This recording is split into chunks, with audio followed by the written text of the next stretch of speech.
XXFM. This is Access Houston on 97.9 The Box. Good Sunday morning. You're listening to Access Houston. I'm your host, KG Smooth. Welcoming back from the Martin Luther King Grand Parade, Mr. Tony Deleon. Good morning, sir. Morning, Welcome back. How you doing? And you got two brothers with you. One is market icon Houston, just recently retired from radio. Johnny Bravo is Radio on the icon. program. How's it going, man? Good morning. It's good to be here. I'm Yeah, excited. Good to have you, man. And also representing them Q-Bras and the MLK Grande Parade, Mr. Keavon. Pronounce your last name? Runnels. Oh, okay. That's what that is. Runnels. Right. Good morning, gentlemen. Good morning. It's that time of year again. We're gearing up for the MLK Grand Parade, and you all have the 17th annual Battle of the Bands. Houston growing by the week, years by the years. Yes, you sir. know. Houston's growing and the parade's growing. The bands, Battle of the Bands event's growing every year. Yeah, last year was huge. Yes, true. Last year was huge. I remember you all having Tina Knowles Lawson down there and Correct. Richard Lawson, and Right. the parade was amazing, and then the after parade Yeah, reception, if right, you at the will, down Ensemble, yes. at the Ensemble Theater. It was a good time. What can we look forward to this year? Well, wait, but before we even get into the happenings of this gracious day on Monday, January it is the 15th. On It's his actually birthday. on his birthday Yes. this year. Talk about the Grand Parade and how it all started. Well, I can't really speak on how it all started. I know Charles Stantz is the CEO and mastermind behind the parade. I believe this is the 24th annual Yeah, 24. of the parade. So my role is I'm the director of the parade. Work with all the parade attendees and get them coordinated for the parade. Yeah. It's great because what you got is you have different aspects of the MLK Grand Parade. You have the parade on Monday, which is going to be the 15th. You have the youth parade, and you have the Battle of the Bands. So there's really three major events that we have all on MLK all weekend. under the Grand Parade umbrella. Correct. And so that was definitely what Charles Stamp's vision is to have that, and the color of unity, having that be the theme this year is we're going to live that out a little bit better and a little bit stronger than we have in years before. As a brother from another mother, we might say it'll be my 6th year to MC it, and so I always bring in a co-host, and so I love bringing in that type of entertainment to the main stage for the MLK Grand Parade and for the youth parade. But the Battle of the Bands is always a lot of fun as well. Well, this year, Stephen F. Austin will be the host band for the 3rd year. Now, what's kind of ironic is my 11th grade year, I remember marching in the MLK parade Awesome. downtown. Nice. Yeah. So this is what 5 years later, right? But it's cool that it gets to come full circle for you. We're in Midtown, which is where our parades are, and that's where we have a lot of fun and represent and really live on Martin Luther King Jr.'s legacy. Yeah, and I'm so glad. What a great segue, Johnny. Speaking of Dr. King's legacy, here lately, I'm trying to get it right. I don't know if it was the New York Times or if it was Newsweek or if it was Time Magazine. One of those three publications did a terrible, I don't know who approved this, or maybe they knew what they were doing. With it being the new year, and then, there's this old popular song, have you heard from my friend John? So what is it? John, Martin, and Paul, I believe. I think that's the name of the song. Anyway, the reporter or the journalist who wrote this article at one of those publications was talking about the song, and the image that they had, since Martin Luther King's name is in the title of the song, they had the image of they had his funeral picture. Mm. And I thought to myself, why? A. B, how dare you disrespect this man's Image and legacy. image under this headline. And I don't know, maybe the intentions were good, but the image was all wrong. So with everything that's going on in this country, and I know we can't sit here and know what he would, but like, let's just play hypothetical. What do you think the good Reverend Doctor would think of what's going on today and how his legacy is being remembered? I think he'd still be consistent. He'd be steadfast like he was for the decades leading into his 39th birthday when he passed away shortly after. I think just like when Rosa Parks protested that seat, which that's not the right thing to do, when Supreme Court says you can have a different school but make it equal, that's not appropriate. That's not the right way for human beings to live. It's the content of our character. It's not the color of our skin. That's the valuable portion. So I think Dr. King would have been consistent in his messaging, going along with the content of one's character, of being more important than the color of their skin. So I think he would have been consistent and steadfast through his mission, building more people. He wouldn't have liked it, but he would have been consistent with his message, I think. I think you're right, Johnny. I agree with Johnny. But one thing I could say that I believe that Dr. King would be shaking his head a bit because we as minorities have come a long way, and we have prospered from everything he fought for. But I think a lot of the youth today forget what Dr. King stood for, and what he fought for. But he might be shaking his head, especially in this political climate right now where there's a lot of diversity. His vision was inclusion for all. Yeah. We're all the same. Yep. So again, like Johnny said, he would still be steadfast in fighting, but he would probably be shaking his head, looking at the climate now. Look, he might have been the president, okay? Exactly. But to That's touch not on far-fetched there, no, Johnny. no. But he would have been someone of bigger leader. But I think it would be interesting to me. I would have loved to hear his thoughts and commentary with a sociology degree, because he's a doctor with a sociology degree and studied seminary. But that would have been really interesting to hear his thought process.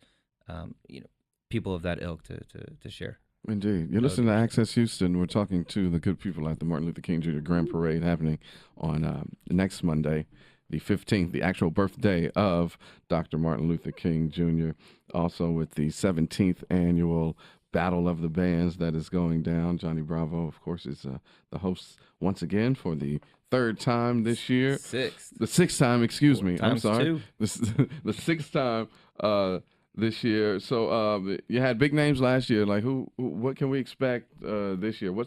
Well, it's not really a surprise if you tell us, but anything that people should get excited for this year that you all have up under your sleeve, as much as you can tell. No, we're excited to share. For the 24th annual MLK Grande Parade happening in Midtown, we're going to have, I would say, the most beautiful voice. When I was at Mayor Turner's inauguration on, was it January 2nd a couple of years ago when he got elected mayor, Yolanda Adams is going to be there. Yes, I don't know if we can get her to sing, but as the MC, I have a wireless microphone. I'm going to take that sucker to the streets, like they say. And literally, I will come off that stage. I will jump, do a high kick, do the splits, do a front flip, I'm back sure flip. she was. She's so gracious. I want her to hit that note. Cool. And then the other one is somebody I grew up watching. I think there's 6 kids in the family with the exact same name, just different middle names. Former heavyweight champion of the world, George Foreman. Yes, so sir. We're excited to have Big George there. Yeah. So be Yolanda Adams and George Foreman. Nothing says Houston like those two iconic stars. Yeah, indeed. And George's daughter, Leola, she is a regular on my political roundtable that I have on Access Houston. So what up, Leola? Yeah. Shout out to her. So we're excited about that. And then the 12th annual MLK Youth Parade, that's going to happen in Midtown as well.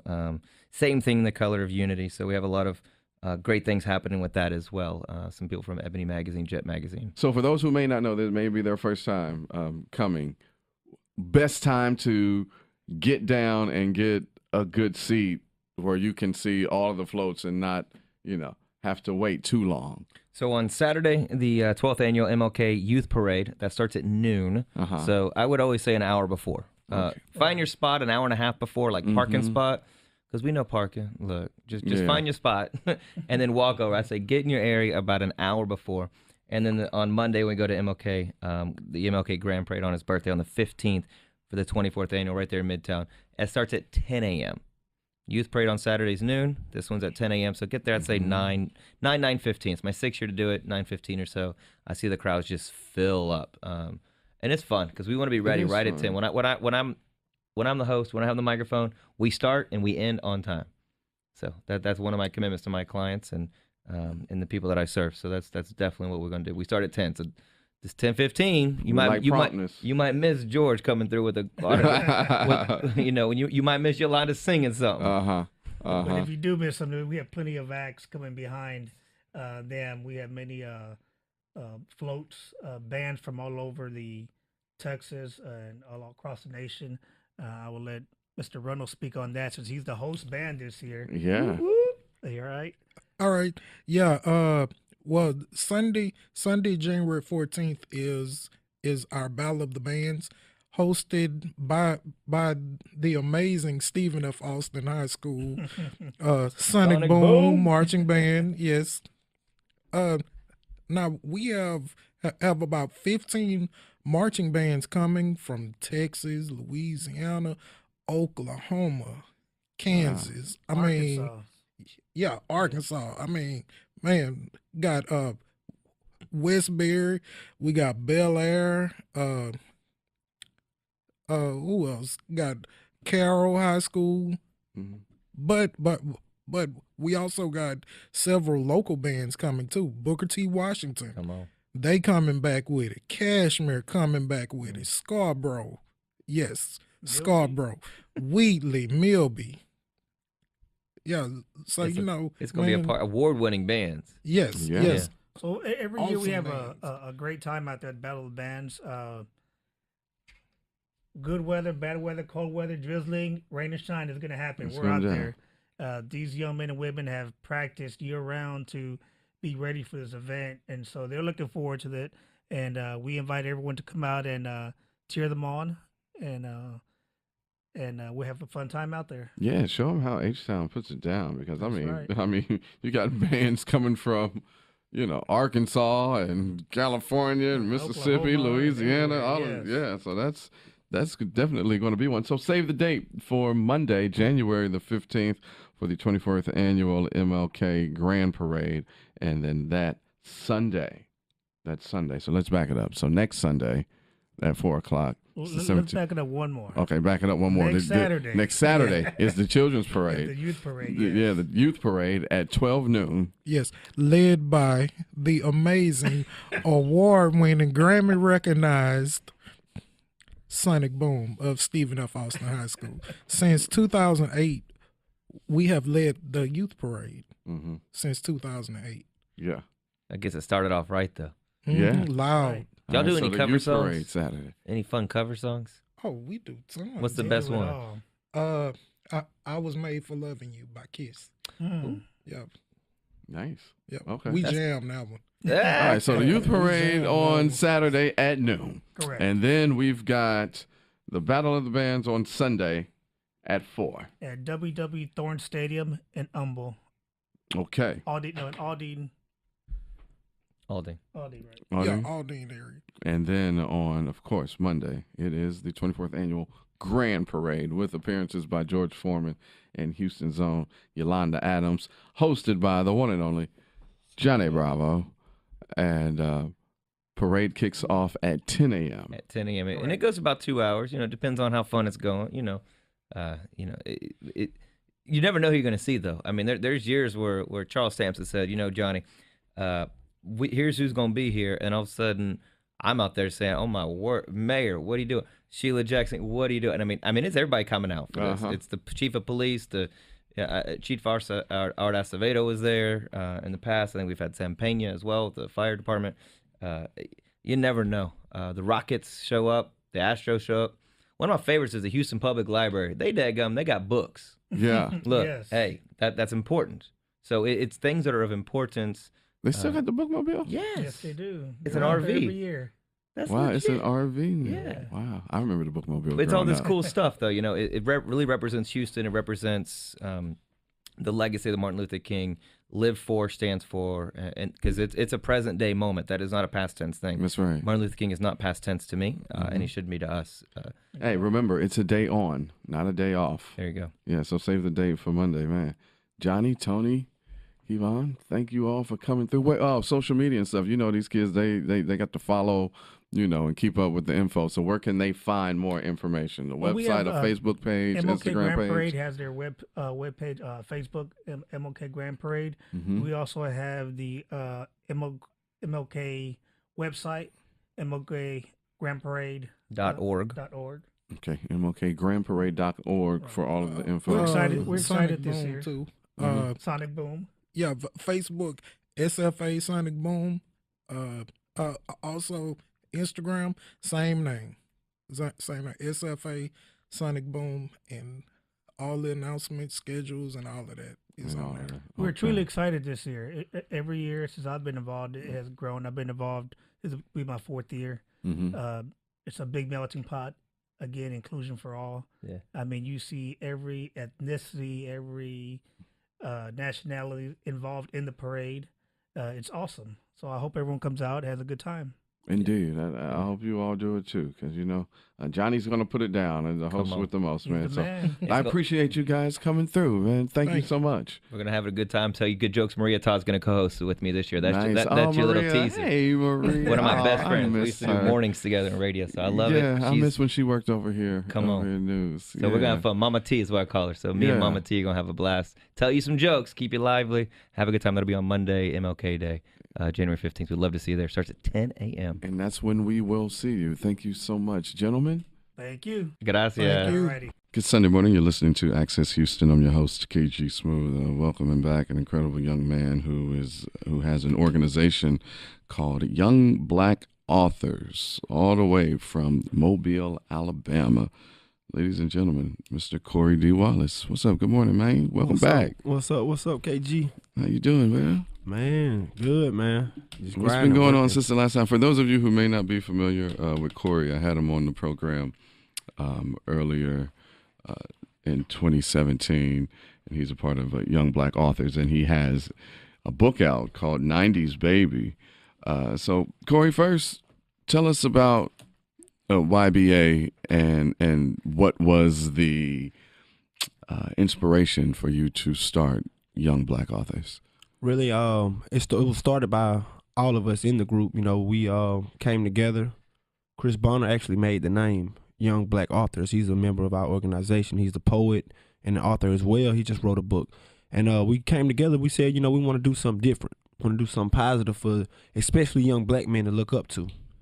You know what I mean? We don't want to have that, that same old, look at me, I'm flashy, I'm this and I'm that. No, we want to show you that I'm educated. I'm sophisticated. You can be too. Look at us. You look just like me. Look what we're doing. We're writing books at 23, from 23 to 26 years old. Mm-hmm. It's amazing, too, because, and I told you this the first time you guys came, I haven't heard of this. I mean, there's not a lot of young black men, at least from what I've seen, and I keep my ear pretty close to the streets and on the internet, where young black men who grew up in, not the best type of situations are turning to literature to tell their story instead of it, being a rap song or a rap album. Like, you are given true substance. We got Chris Bonner in the building as well. Grab that mic, Chris. Why did you start the organization? Just like he said, we was on the path of trying something new. I graduated from college. I'm going to just tell you my path. I graduated from college. A lot of people can relate to when you graduate, you don't find a job like that. Mm-hmm. And a lot of people that graduate don't even work in the field that they have their degree in. Exactly. So you feel me? So once I didn't find that job, I was like, oh, this can't be it. I got to find something else to do. So I remember back in college and before, I wrote poetry as a hobby. Mm-hmm. It was just a hobby, something I didn't take serious. But when stuff hit the fan and you hit rock bottom, you turn back to your hobbies or to your talents. And I decided to focus on it, turn it into something. I wrote a book about my life, writing my pain. And then he motivated me. Corey D. Wallace motivated me. I was like, this. I met him. He was younger than me, and he already did something that I was working on. Mm-hmm. So I was like, he beat me to the punch. I love that. And I was like, okay, let me follow up. I followed up, and then once I published mine, I was like, we got to link up. We got to link up, brother. Usually, when brothers see something like that, they hate. It was my book better, man. No, let's link up. Yeah. I was just on some YBA stuff, and I just popped in my head, and he was like, that's catchy. We gonna run with that. And smooth selling from then on. That's what's up. And y'all also got another partner who is down with YBA, who isn't with you all this go round. Chris Hughes, who also is his book done, or is he still? He's actually in the editorial stage. It was expected to be done by January 1st. So things kind of went on his plan. So we still pushing behind him. He got everything going. It's a great book as well. It's called Cool Flame. And it's based on events of his life, but he's using, fictional settings too to spice it up. But it's very nice. So everybody in my team, we got a book, or either we got a music that's getting played on the radio. We doing videos on Facebook. Recently, we just did Lil Run, which is a big cartoon. A lot of people know him from Facebook, has millions of followers. Shout out Ronald Bush, man, for putting me on that show, man. We got 500,000 hits on YouTube, you know what I'm saying? So y'all check that out. Lil Run goes to the library, and y'all see who I am. Oh, nice. You're listening to Access Houston. I'm talking to Corey D. Wallace, Christopher Bonner of Young Black Authors. Also, LaRon Gray is in the studio with us. You guys, all three of y'all have an autobiography, if you will, because you all wrote it yourself. It's about your life. Corey's book is called 90s Baby. Chris's book is called Writing My Pain. And the other Chris, his book is called Cool Flame. Cool Flame. So can you walk me through the entire creative process? Because I'm sure that this is something that you went into it green, not knowing the process or how it was to write a book. So what was it like figuring it all out? It was a journey. It was a journey that I enjoyed because I was able to express myself. You find different ways, like songs and like that, but I wanted to express myself in a new way. And it just started, like I said, it was a hobby. I just wrote my feelings, how I felt, relieved myself from the world. So I had a bunch of poems, just all stacks of paper, little pieces of paper, and I just started organizing them. My first chapter, Me Against the World. That's my feelings, how I feel as a young black man, just growing up. Just having these feelings growing. I got multiple poems that's just feelings. So this is kind of like, so your book, Chris, is kind of like a anthology, if you will, of poems. Exactly. But it takes, as you read through it, it takes you on my journey. Okay. So it's all sequenced out. Exactly. Throughout. And that's what I had to go through. I was just like, okay, these poems about my feelings about me. Chapter 2, Love Don't Cost a Thing. Relationship. Family, brotherhood, all that. I mean, it's not all pain because sometimes you go through stuff and you learn from it. That's why at the top I got with pain comes healing, with healing comes strength. Yeah. So that brings you to the last chapter, life lessons, the stuff I learned from my feelings, going through what I went through, relationship problems, and what I learned from it. So it all comes together at the end. Indeed. And that's the journey. And that's the journey. My book is about my journey, and it's all probably gonna lead to another one. So Corey, how did you write yours? Is since Chris's is more like I said, kind of an anthology, if you will, of poems. Yours is more like a novel. So that's two different styles of writing when you come up with a book. So how was the process for you? Like, how did you write this book? Did you record yourself doing it first, or you actually sat down and wrote it, typed out, what it was? I actually wrote it in a binder with a pencil. I wrote it. I went back a lot. I erased a couple things. It took me like maybe a month to write it, just to write it, literally write it. But to type it up took me about 3 months. And I started reading other books before I actually wrote my book. And you got classics, Midnight by Sister Soldier. What's the other one? I can't think of it. That's another one. But anyway, check out Sister Soldier, man. Like, she has a lot of novels, and that's what really influenced me. Coldest Winter Ever. her most Coldest Winter popular. Ever. That's the one right there. She, I read Coldest Winter Ever, and I was like, man, she coming so raw in this. I was like, man, this got to be like, what's going on with this? I started reading it, and I did research up on her sales and things she's done with it. Like Oprah put it in her book club. I said, if Oprah put that in her book club, I know she'll put mine in her book club one day because mine is authentic. I can't come like her. So to know that Sister Soldier was inspiration to you writing your book, 90s Baby, you were born in the 90s. She was very active in, the mid to late 80s, early 90s. Yeah. How did you even come across Sister Soldier? Man, I read Sister Soldier. I was actually incarcerated when I was 14 years old in Birmingham, Alabama. It was a juvenile prison that they call it state school. And that's why I started reading. I started dibbing and dabbing in the books, and I ran across it, and it was like a movie to me. It was the only book that I couldn't wait to leave class or leave from outside playing basketball. I want to go read this book, man. It's like a movie, man. It took me like a week to read it, but it was so dope, and I was like, man, that's a gift. You can really just put in my mind. You made me see what you seen. That's what I like to be, a descriptive writer. That's my style. Bonners, the more hit you in your chest type writer. You got Chris Hughes. He's a very vivid writer too. So it's like I want to show these people what I see.